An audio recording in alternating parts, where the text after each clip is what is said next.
So the fat that does the most damage to your health is the fat that you can't see. And I've seen this firsthand assisting in surgeries as a trainee many years ago. You open somebody up and this fat is just everywhere. It gets in the way of everything. It literally wraps itself around your organs like your liver, your pancreas, your intestines. And it's not just sitting there passively. Visceral fat is metabolically active. It releases inflammatory molecules that cause damage all over your body. And that's what makes it so dangerous. It's strongly linked to heart disease and insulin resistance and fatty liver disease and type 2 diabetes, and I could go on and on. And the thing that a lot of people don't really understand is that you can be a completely normal weight on the scales and still be carrying a large amount of this visceral fat inside. The number on the scales tells you almost nothing about this. A better way to check is actually something called the waist to height ratio. It's really, really simple. You take your waist circumference in centimeters or inches, and then you divide it by your height, both in the same units. The number that you want to be below is 0.5. So if you're 180 centimeters tall, you want your waist to be under 90. And if you're 160 tall, you want your waist to be under 80. Half your height, basically, as a rule of thumb. And the reason we use this is because it works across different body types and ethnicities better than waist circumference alone. And the research tells us is actually a stronger predictor of cardiovascular risk than BMI. We all know BMI is pretty pointless. Now, certain foods appear to specifically help reduce visceral fat, not just body fat in general, but this type in particular. And it comes down to how they affect your insulin sensitivity, your inflammation levels, and your blood sugar stability. And so in this video today, I'm going to walk you through 9 of these foods. And for each one of them, I'll also give you a really simple meal idea to keep this quite practical for you. If you're new here, then hello, I'm Alex. I'm an emergency medicine doctor, and I've spent a decade working in A&Es across the country in the NHS. And what struck me over that time is that the vast majority of what we treat is entirely preventable. And I'm talking about things like heart attacks and strokes and type 2 diabetes complications. These build up over years and decades very quietly, and we only really act on them when there's a crisis. So I really hope you find this video useful today. Now, before we get into the 9 foods, just something to bear in mind as we work through these. All of these foods work through 3 main mechanisms, and those are improving your insulin sensitivity, reducing chronic inflammation, and increasing fiber and satiety. Those are the key biological levers when it comes to visceral fat. And once you see that pattern, you'll start to notice it running through all 9 of these foods as we go along. So number 1 is extra virgin olive oil. Now, one of the most consistently studied dietary patterns for reducing visceral fat is the Mediterranean diet, and olive oil sits right at the heart of that. We know from the research that people following a Mediterranean diet, enriched with extra virgin olive oil and things like olives and nuts and seeds and really colourful veg, these people have significant improvements in their metabolic health and measurable reductions in abdominal fat compared with people following just a low-fat diet that isn't the Mediterranean diet. What makes olive oil work is its combination of monounsaturated fats and also something called polyphenols, both of which improve insulin sensitivity and reduce inflammation. 2 of those 3 mechanisms that I just mentioned.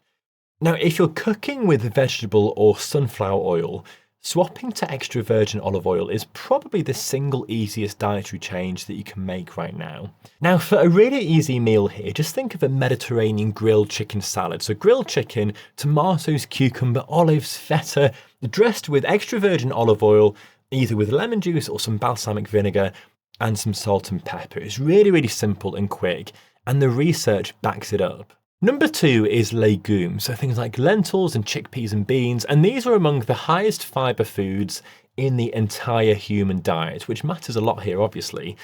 Now, diets rich in these sorts of pulses consistently improve metabolic markers and body composition, and the mechanism is pretty straightforward. Fiber slows down digestion, so your blood sugar rises more gradually, and you get less of an insulin spike. And chronically elevated insulin is one of the main hormonal drivers of visceral fat storage. Your body gets a repeated signal to pack fat around your organs every time your insulin spikes. And legumes interrupt that cycle consistently. And a lentil and roasted veg bowl is a great place to start. We actually had this last night. So it's green lentils, roasted sweet potato and carrots with some spinach as well, and then a tahini and lemon dressing. It is incredibly filling, it's cheap, and it does exactly what we're talking about here. Now from there, number 3 is all about fatty fish, so things like salmon and sardines and mackerel. These are really rich in omega-3 fatty acids, specifically EPA and DHA. And we know from the research that higher omega-3 intake reduces liver fat and improves your insulin sensitivity, both of which are closely tied to visceral fat. And the liver fat and visceral fat connection is really worth understanding. So they tend to go hand in hand, and reducing one tends to reduce the other. The omega-3s work primarily by dampening systemic inflammation, which is one of the core drivers of visceral fat accumulation. So grilled salmon with roasted broccoli and courgette and quinoa finished with lemon and olive oil is a meal that we have every week or every couple of weeks or so, and it hits multiple metabolic targets at once. Number 4 is berries, and this one is backed by some really solid data. Now, berries contain really high levels of polyphenols and something called anthocyanins, the compounds that give them their really deep colours. People who eat blueberries daily show improvements in insulin sensitivity of around 20 to 25%, which is a really, really big shift.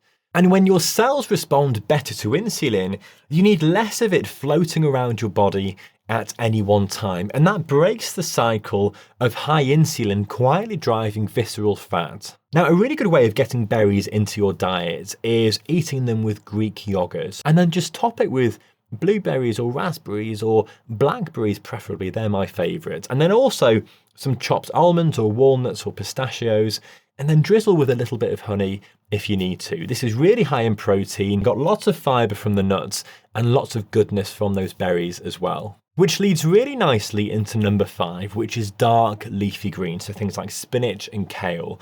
These tend to get mentioned almost as an afterthought in nutrition conversations, but the data on these sorts of foods is really interesting. People who eat more of these carotenoid-rich vegetables consistently show better fat distribution around their abdomen and better metabolic health overall. And what seems to drive that is the combination of fibre and a really dense load of anti-inflammatory compounds. It's not just one thing here, it is the whole package working together. Now, a spinach and avocado chicken salad works brilliantly here. So grilled chicken again with spinach and avocado and pumpkin seeds, and then olive oil and lemon or white wine vinegar or balsamic vinegar. This is just one of those really healthy salads that we have all the time. And if you make that, then you've already got 3 or 4 foods from this list in a single bowl. Number 6 is nuts, something that I eat multiple times a day, every single day. And nuts tend to surprise people because nuts are really calorie dense, they're full of fat. And the instinct is that something high in calories is going to make things worse, but that is not what the evidence shows. People who eat nuts regularly tend to gain less weight over time, not more. And their cardiovascular markers look consistently better. The reason behind a lot of this with nuts is satiety, or how full you feel. So the combination of fat and fibre and protein in nuts is genuinely really filling in a way that processed snacks just aren't. They can't really replicate that. So people who eat them end up eating a lot less of everything else without really trying. Something really easy you can try here is sliced apple with a handful of walnuts or almonds or pistachios. You don't need to do any cooking, and this keeps you really full for hours. Number 7 is cruciferous vegetables, so things like cauliflower and broccoli and Brussels sprouts as well. And what sets these ones apart from other veg is actually a group of compounds which act directly on the inflammatory pathways that drive fat accumulation around your organs. Higher intake of cruciferous vegetables like this show up consistently in the population level data as being associated with lower abdominal fat, and the effect seems to be fairly specific to these compounds rather than just being the fibre alone. And something really useful to know is that roasting these vegetables protects those compounds better than boiling them does. So a tray bake with olive oil and garlic and sea salt isn't just easier than boiling them, it's actually better for you as well. Number 8 is whole grain. So that's barley and quinoa and brown rice and things like bulgur wheat as well. I guess that also counts. The simplest way to understand why these matter is to think about what refined grains do. So that's white bread and white pasta and white rice as well. They're made from white flour. They break down very easily. Your blood sugar climbs really fast, and the body has to respond really hard and fast to bring it back down. So if you do that repeatedly across every meal, every day for years and years, and the consequences accumulate. What whole grains do is actually slow that entire process down because the fibre is still intact. And people who make that swap consistently show greater reductions in abdominal fat over time. The research is undeniable here, and I'll put a few links in the description below. So for this one, a quinoa bowl with grilled chicken or grilled fish, roasted peppers and avocado is a really easy way to pull several of these foods together into one meal. And it works really well for a lunch. And we had this a couple of weeks ago. And then finally at number 9, we've got avocado. So there's a really interesting piece of research. It's a control study where women who ate avocado daily for 12 weeks showed really good reductions in visceral fat compared to those who didn't eat avocado. And 12 weeks is actually quite a short window to see changes in fat distribution. So that finding is really worth taking seriously. The reason why avocados are important is that they're rich in the same type of fat as olive oil, and they've got a really solid amount of fibre as well. So both of those help to keep your hunger at bay and stop your blood sugar swinging around after meals. So for this one, try mashing some avocado in a bowl with some lemon or lime juice and a bit of salt and pepper, and then spreading that on some seeded sourdough from an uncut loaf, the one that you cut yourself, with some cherry tomatoes, a bit more olive oil on top, and some salt and pepper as well. This is a really, really healthy snack or a lunch for you. And this is something that we have quite often actually. Now, when you look at all 9 of these foods together, the pattern becomes quite clear. Most of them are high in fibre. They are rich in healthy fats. They are packed with anti-inflammatory compounds. And that combination consistently is what shows up in the research as protective against visceral fat specifically. So these aren't 9 random foods. They are essentially the building blocks of the Mediterranean dietary pattern, which is one of the most studied approaches to metabolic health that we have. The key lesson here isn't to just eat one of these occasionally and then expect a result. It's really to sort of build your diet around all of them. Because when you do that, you're not just managing your weight, you're reducing the type of fat that quietly drives disease years before anything else shows up on a routine checkup. I really, really hope you found that video useful. It's quite a brief whistle-stop tour for these foods. If you want me to focus on other foods or anything else in particular, then pop a comment in the description below and I'll try my best to add it to my list. Thank you for watching, and I'll see you in the next one.